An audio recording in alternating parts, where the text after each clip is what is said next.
Welcome to the Slop Farm. Enjoy the video. In this video, I will explain how to make prison brick, often known as a spread. This resourceful method transforms everyday snack items into a substantial, flavorful meal. It's a testament to creativity in confined spaces, allowing for a personalized culinary experience. We'll walk through each step, from gathering your components to the final preparation, ensuring a delicious and satisfying outcome. To begin, you'll need a few key ingredients. Start with 2 to 3 packs of instant ramen noodles crushed finely. Next, grab a large bag of spicy, crunchy chips like hot Cheetos, also crushed into small pieces. For binding, a small container of cheese spread or a few packets of mayonnaise works well.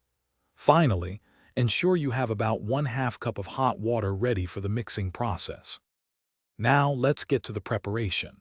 First, crush your ramen noodles and spicy chips into very fine crumbs, ensuring no large pieces remain.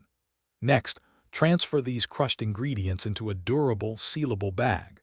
Carefully add about 1/2 cup of hot water, along with 1 to 2 tablespoons of your chosen binding agent. Seal the bag tightly, then massage and mix the contents vigorously until a thick, uniform paste forms. For the final step, forming and setting your brick. Once thoroughly mixed, press the paste firmly into a compact, rectangular shape within the bag, or transfer it to a small, flat container. Ensure it's as dense as possible.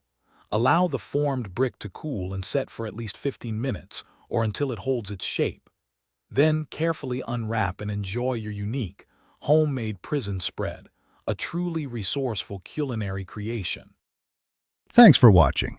Consider subscribing if we helped you today.